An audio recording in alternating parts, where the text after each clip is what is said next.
Welcome everyone here at Handelshuset, Reitan Retail's home during this week of Arendalsuka. Welcome also to all of you following us online live on YouTube.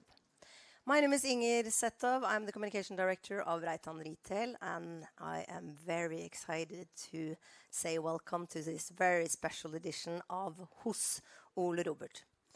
In case of an emergency, we have 2 emergency exits in this room, one behind you where you came in, and one to the right of me, to your left here. With that, please welcome on stage Ole Robert Reitan and Anne Applebaum.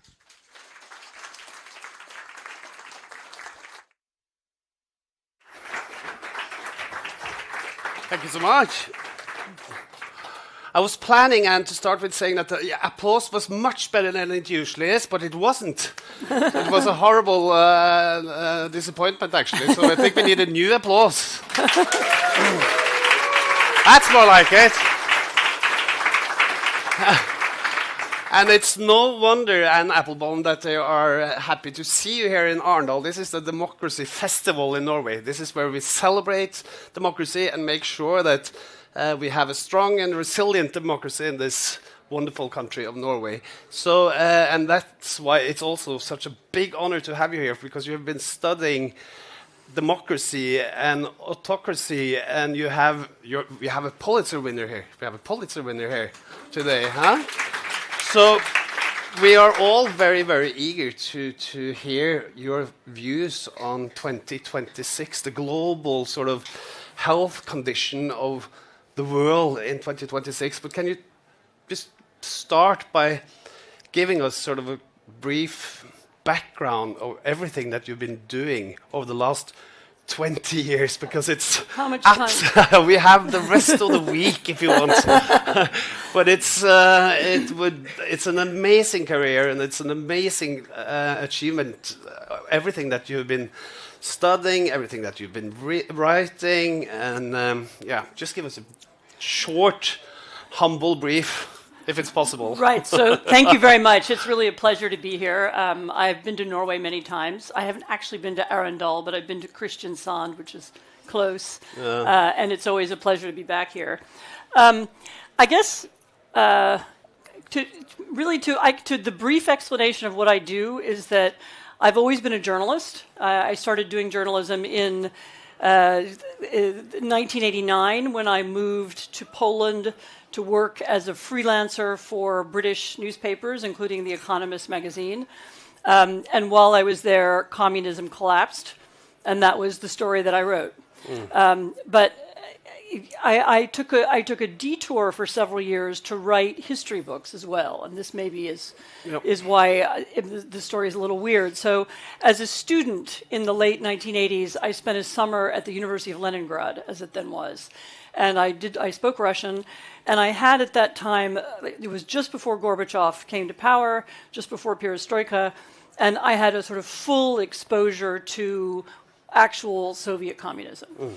And then I had the Polish version a few years later, which was a lot messier. But I think I then spent quite a number of years trying to understand what it was that I saw. And I wrote a book about the history of the Gulag, which was the Soviet camp system. I wrote a history about the Sovietization of Eastern Europe after the Second World War, so how all those very different countries were changed into what looked from the outside like identikit communist countries. And I also wrote a book about the Ukrainian famine, which was a man-made famine that was created by that system. Then a different thing happened to me, which was that round about 2015 and 2016, really starting in 2014, I began to see a lot of elements of the system that I thought I described as a piece of old history. I began to see them coming back.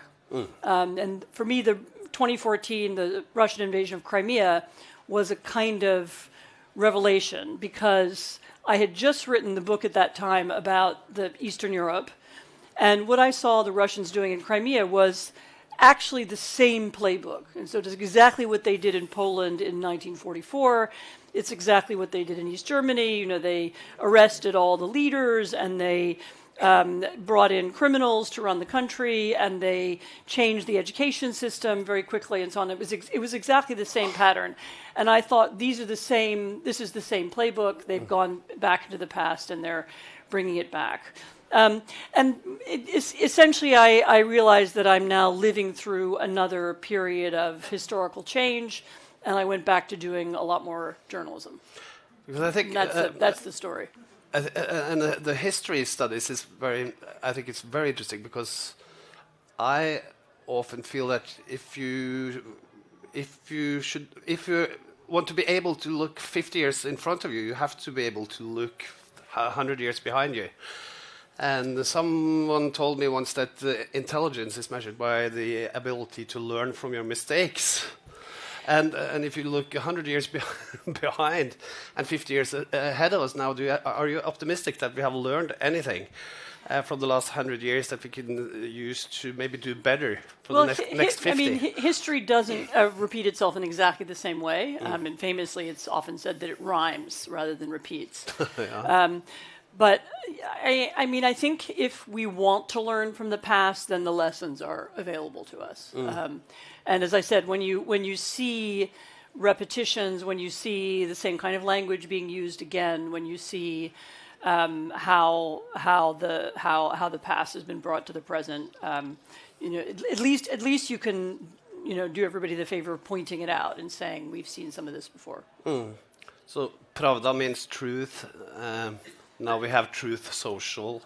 In Germany, they talked about Lügenpresse. Now we talk about fake news. So everything seems to repeat itself. Or it rhymes. No, I mean, Lügenpresse is either it's almost a deliberate adoption of the same. I mean, that was actually the word the Nazis used. Yeah. I mean, so it's not even new. No. And you're right, the use of the expression fake news to disqualify all news and all information. Which was the same with the Nazis, I guess. It was the same with the Nazis, but I mean, you could talk about the Soviet Union instead. You don't have to, you don't have to even be right wing or left wing.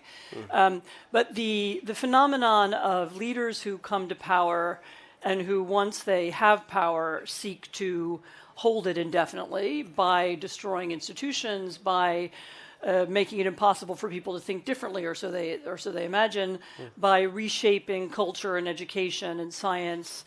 I mean, these are all things we've seen before. And we see, as I said, you can find them in Soviet history, and you can also find them in the history of the Nazis. But there were people a couple of hundred years ago, they could look into the future and say, we need a constitution to make sure that that doesn't happen. But still it happens. I mean, a constitution by itself is just a piece of paper. You know, and actually, if you look at what the founding fathers of the United States were saying at the time they wrote the Constitution, they also knew this.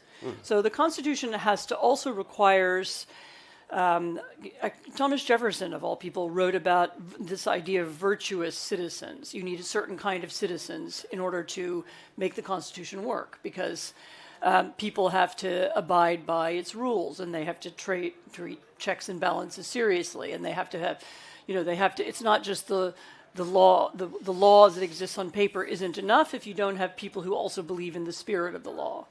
And I think what you've had in a lot of contemporary democracies, including the United States, is the loss of that spirit. And in particular, you have a loss of trust in the system and in the institutions, and you've had it replaced by very profound polarization, which has been deliberately created by people who want to end trust.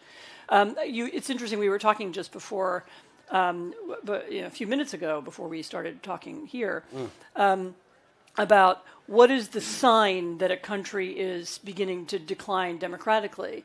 And actually, the sign isn't necessarily what you think of. It's not like some particular thing about the press or some change to the court system. The sign is when you have a leader come to power and gain popularity by saying, only I am the legitimate leader. So I am the true Norwegian. I represent the true, real Americans.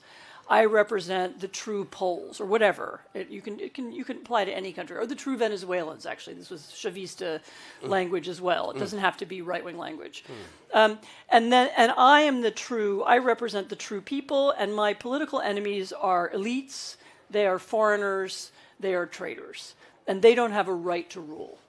And when you begin to get popularity for that, or you build a political campaign and eventually a regime around that, that then gives you the right to say, well, since I am the only leader, or my party is the only party that is legitimate, then once I am elected to office, I need to take apart the system to make sure that none of these illegitimate foreigners or traitors or elites can ever take power again.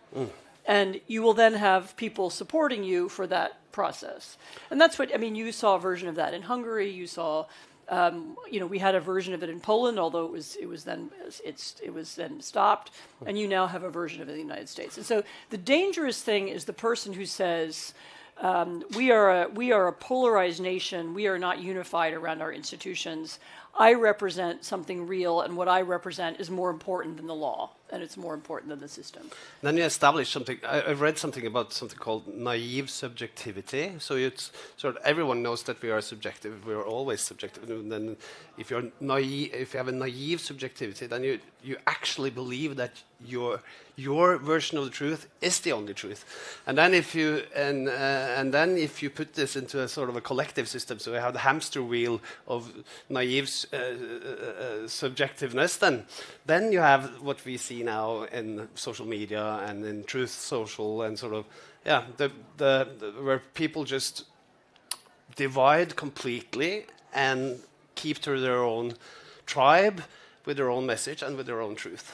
And you even have the phenomenon of people often reading stuff from the other side and then having that reinforce what they believe. It's more complicated to fix than you think. I should say that the most people who have ever designed democratic systems, including again the people who wrote the American Constitution, were afraid of exactly this problem, of a demagogue coming to power. There's a famous quote from Alexander Hamilton where he says, "And someday a demagogue will come to power."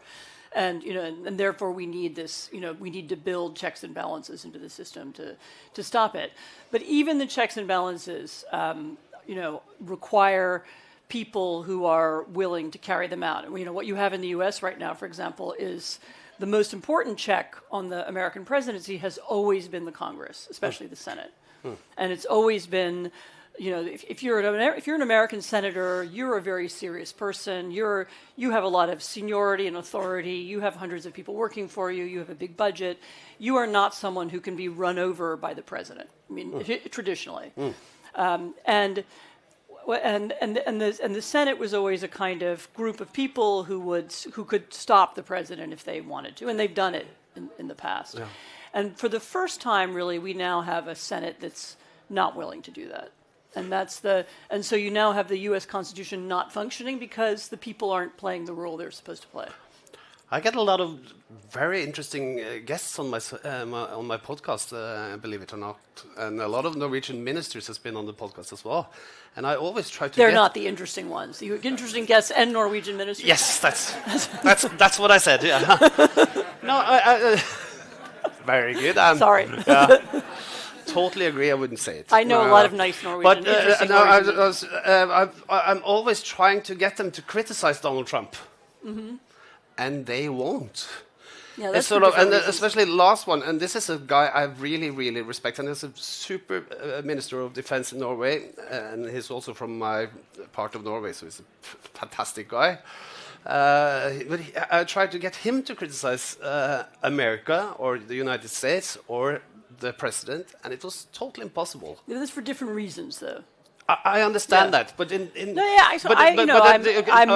married to a politician. The Minister of Defense. I definitely understand the Minister of Defense, but none of them wants to speak. So is that also a threat for democracy? When we're sitting here, we say that we are the West, we are free people, we have freedom of speech, but now we have a president that we can't even criticize.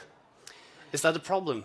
Yeah, of course it's a problem, but it's also now a reflection of a power relationship. I mean, the reason why lots of European politicians, and not just Norway, and everywhere, are reluctant to criticize Donald Trump is because there's a war with Russia, and because it's felt that, as long as we can, we would like the United States to be on our side. And not only that, the United States is still playing a central role in NATO, and so we're anxious to maintain that relationship. And that I understand that. I mean that's if you're a politician, then you have an obligation to the people of your country to try to protect them, and if this is one of the things that has to happen, then you do it. But you're right; it is we haven't had a president before who was so sensitive to what foreigners said about him, and who had these reactions, where he would announce, I'm going to put tariffs on the Prime Minister of Spain because I don't like what he said about me or what he did about, he won't let us use his base or something. So we haven't had this kind of president before either. So, and I think what you're also seeing in politicians everywhere is also just, if you don't know what to say, just say nothing. I mean, what's the correct thing to do? It's unclear. I mean, I can say whatever I want, but Yeah, me too. You can too. Yeah, it's a privilege. And it's a privilege, but it is a privilege, and some people are able to, and some people are constrained. So I understand that. But because there's one question on my card says, do we take democracy for granted? But I think it's not only about if we take democracy for granted. It's like we know that there's something dysfunctional when we can't even criticize the political leaders because we are afraid of the consequences. But we're still willing sort of to sacrifice the democratic mechanisms just to make sure that we don't risk even worse consequences on the other side. Of course, it's wrong, and here the little circumstances are different. Inside the United States, I'll tell a story. So I have a friend who is I've told you already, but I have a friend who is the president of a major university, and university does a lot of research, big medical school, and so on. Who said to me very early on in the Trump administration, when Trump was beginning to attack universities and science and medicine. He said, of course, I can't stand any of this. However, we get hundreds of millions of dollars of federal grants every year.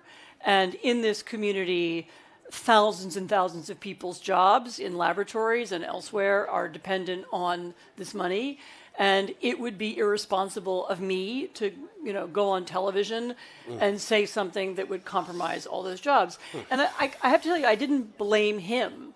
What I blamed is, for the first time we have a president, and this again is totally unprecedented since the era of government funding for research began, who would, whom you might expect would use, take some kind of revenge on a university if it's president. And could this happen to businesses as well? And could that be sort of a next step, that if you don't agree with the authorities as a leader or owner of a big business, then you could expect that?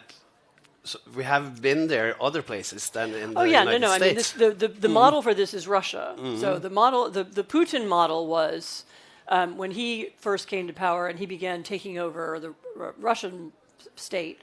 That he took over businesses he would demand something, sell me your business, or or if it was a television station, conform to what I want you to say. And if they didn't, then they would have a tax inspection. Or suddenly their equivalent of the attorney general would investigate them for some legal violation, and it would go on, and sometimes it was the CEO's kids would be threatened, or his children wouldn't get into university, or you would have all kinds of problems, and people could only take pressure for so much time before they would give up. Yeah. And the ultimate example of this was Mikhail Khodorkovsky, who was probably the wealthiest or nearly the wealthiest Russian oligarch of the time, whose company was destroyed. I mean, they put him in prison, and they took over his company, and they broke it up, and they essentially made it part of gave it out to their friends. And so that was then an example for everybody else. And once people had seen that happen, they said, well, it could happen to me. And so then either you sold up and got out of Russia, which some people did, or you stayed and played by the rules. And you had a sort of very junior, like mini version of this happened in Hungary as well, where people who defied Viktor Orban would also get into trouble with the law and so on. And this is exactly the thing that people are, for the first time I can remember, now afraid of in the United States. Yeah. Because we have all these regulatory bodies with a lot of power. Whether it's the communications regulator, or the stock exchange regulator, or the energy and pollution regulators, and all of those things have been historically apolitical. Or at least they were they were, at the very least, the people who worked for those institutions were merit-based. I mean, you got a job measuring pollution because you were a scientist who knew about pollution, right? Or you got a job at the, Securities and Exchange because you knew about how stock markets worked. And what Trump has begun to do for the first time is politicize the civil service and politicize those jobs. And so the civil service isn't probably something you think of as a big bulwark of democracy. But actually, in modern liberal societies where you do have a state that distributes wealth and controls a lot of and I'm not talking about the 18th century or Greece and Rome, where you do have the existence of the state, it's very, very important that bureaucracy be neutral, at least mostly neutral, or at least aspiration to be neutral. I mean, sometimes they're not for various reasons, but in the U.S. you had, since the beginning of the 20th century, this tradition of meritocracy and neutrality in the civil service, and Trump has also begun to undermine that, and that is, of course, the thing that's the most scary and dangerous for businesses, because those regulators have a lot of power, and if they say your factory is polluting, then you have to pay a fine, or they can shut you down. And if the factory is run, I mean, if the regulator is not someone who knows about pollution, but is someone's cousin, or someone who was at the January 6th riot and got the job for that reason, or someone who owns the oil company, or someone or someone who owns a rival company, then you're in trouble. And that's the in its way, is the most damaging thing that's happening to American government. I don't think it's the most glamorous thing. It's not the thing you can see probably on the news here, but it's very debilitating. And it's the same thing. This is what Chavez did in Venezuela. This is what Orban did in Hungary. This is why Hungary became, depending on how you count, the second poorest or poorest country in Europe. It was through this kind of mismanagement of the bureaucracy, deliberately. I was watching a very scary movie scary film clip of what I would call educated, intelligent Republicans applying for official jobs in the United States of America. And one of the questions from the committee that were interviewing the candidates was, who won the election in 2020? This was a couple weeks ago. They couldn't answer. They couldn't answer. Because if they said, or did Donald Trump lose, was some kind of variation of that kind of question. So there's something really, really scary going on. We have educated, intelligent people that are so afraid of the authoritarian leader that they can't even speak the truth when it's 100% obvious. Those are people applying for jobs. Yeah. So those are people who want to be appointed to cabinet level jobs. Yes. And they're being asked who won the 2020 election, and they know that if they say Joe Biden won, then they won't get the job because Trump will not let them have it. Yeah. And some of them don't want to lie, and so there was one who just didn't answer. I didn't say anything. That's really scary. But this is also, it's funny. I mean, this is another phenomenon you've seen in other countries. Is that I wrote about it in a book I wrote a few years ago. It's the phenomenon of the medium-sized lie. So the big lie is like fascism or communism, but in a lot of failing democracies, you get conspiracy theories that are important to the leader, and they become a kind of loyalty test. So the test is, can you pass the test by saying that who won the election? And if you pass the test, then you're loyal. And the reason why you're loyal is not because you agree that Trump won the election in 2020. The reason why you're loyal is you're willing to lie. Yeah. And so that means we can trust you. And you're right. I mean, it's a way of, it is a kind of moral breakdown. It's sort of something that we've always, through my life, thought belonged to more eastern parts of the world than the United States. Eastern, some, but I don't like this east-west thing. Southern, too, I don't know. Russian. Let's say Russia, then. Right. Yeah. Right. No, I mean, I mean, of course, it was it was Soviet, it was Nazi. I mean, versions of it you can see in authoritarian countries all over. I mean, I like always talking about Venezuela pre the kidnap of Maduro, because it's an example of really the same phenomenon, except it was with a left-wing ideology. And we're now accustomed to thinking it comes automatically with a right-wing ideology, but it doesn't have to. No. It's about people who would like to create a one-party state or a one-man system, and who need to build loyalists and followers around themselves, and they need a loyalty test. I would say that Norwegian politicians adapt a lot of the rhetorics and the sort of hard language that we now have learned from the last 10 years of politics in the United States. Mm-hmm. We can call each other liars, we could ask each other to ryk og reis, we could do things that we didn't do before. Ryk og reis is get the hell out of here.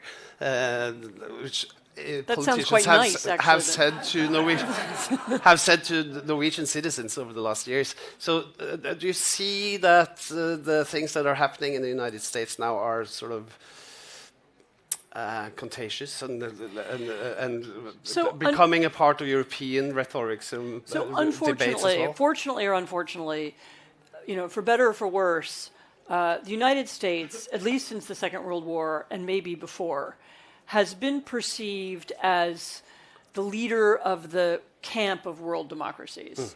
And not only that, it was a country that even if you didn't like everything about it or you didn't like some of its policies, people admired for its wealth, for the pop culture it produced, for the technology it produced. You know, it had a leadership role that you can't really question, even if, as I said, you don't like everything about it. And you know, even if you look at, I don't know whether this is true of Norway. I know it's true of a lot of other European countries. You know, if you read the British press, you can learn more about American politics than you will ever find out about French politics, or maybe even Irish politics. You know, the U.S. news, everybody has a Washington correspondent. U.S. news is in the middle of everybody's newspapers and news broadcasts. It's true in Poland. I mean, there's certainly more U.S. politics than there is Czech politics. And the Czechs are neighbors, you know. And so the U.S. has this outsized influence, and you have all over the place. You have Trump copycats. You know, you have people trying to win elections the way he wins them, or people trying to use his tactics. Or you see now, I mean, it's almost like a infectious disease, this cryptocurrency. You know, people attracted to cryptocurrency because it's a way of secretly funding politics. And so you now have Nigel Farage, who's a Trump acolyte or friend who's caught up in a scandal in the UK because he was, you know, clandestinely being given money from crypto business people. I mean, and when I saw that, I thought, right, well, who did he, you know, where is that coming from? I mean, that's now standard practice. That's how the Trump family are making money. And you will now see, you know, all over the place, you will see people say, crypto is a way I can have political influence. I'm going to try and use it. And you'll see that everywhere. And so, you know, and so these practices that begin in the United States are kind of contagious. And, you know, and also don't forget the media, or rather the information systems that almost everyone now uses in the world, with the exception of the Chinese and a few others, are now the American systems. With the exception of TikTok, which is Chinese. They're the American systems, and so the American decisions about what people should read are now global. And so, for example, we were just talking about this too. You know, for example, you know, in the last months and years, Meta, Facebook, which is Facebook and Instagram, decided that it wanted to downgrade journalism. So it didn't want people to be clicking on journalism too much. And it didn't want to favor posts that were essentially linked to newspapers, and it didn't want, or TV, and it didn't want people to leave the site and go and look at other things. Whereas so a decade ago, Facebook was a really important source for journalism. So people would look on Facebook and then they would find links to things they wanted to read. This has now stopped. Yeah. And this impacts every single news organization in the world. So right-wing, left-wing, serious, tabloid, like everybody's numbers have gone down because Meta and Twitter as well have downgraded the role of news and don't favor it in their algorithm. This isn't even like a right-wing, left-wing political decision. This is just a decision about how they want to run their algorithm. And that affects everybody. And everybody pays a price. And so everybody sees less, you know, fact-checked information, and they see more, you know, pictures of their cousin's, you know, wedding vacation or whatever. I had the chief editor of the biggest Norwegian newspaper here just a couple of hours ago, and he's very worried. One thing is what you said now about social media and algorithms, but now with the AI revolution that we are just in the middle of, are you? And that what do you may think be of worse. freedom of speech and freedom of the press in 15 years? As it looks so now? I mean, AI is another level of this same problem, which is that you can go on AI and you can ask it a question and it will give you an answer. And I actually I do use it sometimes now, which I just started doing. But I always say, and I want the links. You know, if you give me a piece of information, link it to a newspaper. But not people don't necessarily do that. So they get the information, but not the link to where it came from. And so they don't need to read the article that it came from. They just read the AI summary, which may or may not be correct. The AI is often wrong. What I like about AI is that it always thinks I'm a brilliant person. Every question is, that was a fantastic question, Robert. No, but that's on purpose. That's part of the game. You know, they want you to think you're really smart for using it, and so they keep telling you how smart you are. My self-confidence is getting better and better. Right. Well, that's thanks to good. AI. Thank you. But no, I mean, I mean, the whole concept of free speech has become very convoluted because, you also have another, I mean, this may not affect Norway as much as it affects the US. You have another phenomenon, which is of a kind of fake free speech argument, whereby there's a part of the right in the United States that claims it was censored by the Biden administration and that there was this censorship industrial complex that was somehow repressing them. Yep. And they describe themselves as free speech warriors, whereas in fact, much of what they described has been thrown out by courts and wasn't true. But nevertheless, they portray themselves as speaking freely, and speaking freely means they can be offensive. They can claim that they're more free than people who are polite. And so the definition of what is free speech and what is not free speech has become very hard to parse because, I mean, if you have I have free speech when I go on Twitter or X, and I can write something. But then if the algorithm doesn't like what I wrote, then no one will see it. No. And so do I have free speech or not? I mean, I guess I do at the point when I'm writing. Edited free speech. But someone else is deciding who hears it. Yeah. And I think that piece of the story is as important. And the companies have talked their way out of any kind of, and regulation is the wrong word, but any kind of discussion or of how the algorithms work, any kind of transparency about how they work. You are at the Democracy Festival in Arendal, in the most democratic country on the planet. That's what we like to tell ourselves. And we want to guard it. That's what we do here with all the NGOs and all the businesses and all the politicians and all the political parties and so on. We are here to guard our own democracy. So what would be your top 3 things for us to remember as a small, naive, kind, nice group of people, 5 million Norwegians? You're all nice? You're all so nice. You're going to see tonight, you're going to see so many nice people. They're going to buy you beers and drinks. It's going to be fantastic. What do we need to make sure that we don't forget?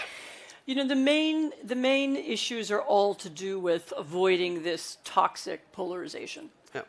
And finding institutions that continue to bring people together, whether it's through the school system, the education system, whether it's through public media. You have to make sure your public media, and here I'm speaking, I don't know anything about Norwegian public media, but I mean, you want to make sure it doesn't become an elite project, that it continues to be something that reflects everybody's views, that everybody sees themselves on it. You need to continue finding ways of bringing the country together with people with different geographies, people with different outlooks.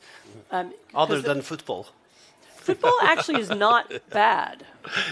It was a fantastic summer. It was amazing. That's for sure. No, we really enjoyed watching. Yeah. Actually, funny enough, how algorithms work. You can see the rowing all over. I saw over and over again. I saw people rowing. So I clicked on it once, and then they kept showing it to me. Make sure we don't get polarized. Make sure that we have a free, not elitist press. That you have having some kind of healthy, even the press does a press news gathering service, some central press institutions that everybody feels part of, so that there are some sources of information that people trust, not just because the government said it, but because these are institutions that have built trust, and that depends also on how journalists behave as well. But so I would say those 2 things, and then I'll have to be careful how I say this. But then the third thing is that as you have this enormous turmoil in the United States, Norway is already part of building European security, but that needs to be a priority. Norway needs to be I'm not talking about the EU. Just you guys decide that. Like I don't have any role in that. But thinking about what Europe can be and what Europe can do and what role Norway can play in Europe. I mean, it doesn't sound like. I know it doesn't sound like that's about democracy, but it is. Because right now Europe is the continent that remains, where you have this ongoing dedication to liberal democracy, which is unquestioned. And it's not perfect in every country, and you could argue about who's doing better and who's doing worse. But reimagining Europe as the country which has the rule of law, as the continent rather that has rule of law, that has economic integration, that respects rights for people. This is what's going to make Europe prosperous in the future, and is going to be what makes Europeans stick together in the future. And it's going to be having Norway be part of that system is really important for Norwegian democracy too. I mean, if you had asked me this question 10 years ago, I would have said you want to be part of, the broader world and the Western Alliance, and that would include the United States and others. But the focusing on how we can make sure Europe survives and remains integrated, I think that's important too. We talked about freedom of speech, and you are definitely outspoken. Unafraid and admired all over the world, but also not everybody. Not by everybody, but a lot of people. But how are you doing these days? Do you feel the pressure? Is it different to be outspoken and liberal in 2026 compared to 10 years ago? The only difference is that people like you say this to me. I mean, I'm not being facetious. I mean, it's only different because somehow, I'm saying the same stuff I've been saying my whole life. I mean, I've been talking about, communism being bad and fascism being bad or whatever. I've been talking about dictatorship and democracy for 30 years. And only now is this somehow considered to be controversial. So yeah, the atmosphere has changed. I mean, I'm lucky. I'm not the head of a big research university. I don't have any dependence on federal funding for anything. I work for a magazine that wants me to do what I do, and so I don't feel under any threat. But I'm aware of all kinds of people around me who do, or who feel constrained in ways they couldn't have imagined a few years ago. And so the biggest difference is living in that atmosphere. But you work with journalists in the States. Have they changed? Because they get yelled at every time they ask an intelligence question, they get the message that they are stupid or bad reporter or something. It must have some influence. Yeah, but then that sometimes is good for their audience. I mean, so no, I don't think that. I don't think journalism's. I don't know. Well, the White House press corps is its own special weird world that I've never been part of, and so I don't really understand its very weird rituals. But I see a lot of really good journalism around me. I mean, maybe not the people who sit at the press conferences, but I see really good. Energetic reporting. There's an enormous amount of investigative reporting. I mean, actually, everything we know about corruption in the Trump administration comes from journalists and reporters at all kinds of, at the Wall Street Journal, at the New York Times, at the Financial Times, at independent organizations do it too. So I see a lot of people doing really good work, and so I'm not so much that I'm worried for journalism. I mean, I worry a little bit about the big television stations, whose owners have other interests. That's a problem. And I worry about the Pentagon has kicked out its press corps. That kind of thing is a problem. But I see a lot of really good journalism still happening. Last question: are you an optimist? You don't sound. You sound pretty balanced, but overall, are you optimistic? I feel it's my professional responsibility to be optimistic. Yes. I mean, I still live in, I go back and forth between Europe and America. I live in some of the wealthiest and most fortunate societies that there have ever been on the planet. I know people in Iran and Russia. I have a friend escaped from Hong Kong after the demonstrations failed. I mean, I know people who lived in really repressive states, who still have the energy to continue doing politics, continue saying what they think. Who am I to say that everything's really terrible and I quit? I mean, when people have been in so many worse circumstances than me and still are. So, I see an enormous, I say, particularly in Europe, I see this huge resource of energetic and committed people who care about their countries. I meet lots of younger people who they see, their parents and grandparents' generations screwing up, and they say, well, couldn't we do better than that? And they're beginning to ask why. I mean, I feel like there's a tremendous amount of energy in democratic societies, and I have faith in that. My hope and wish is that after this evening in Arendal, with all the brain power in Norway gathered in one city, being here to sort of guard the democracy of Norway at least, I hope that you will be even more optimistic tomorrow morning. I also hope so. Thank you so much for coming. Anne Applebaum. Thank you.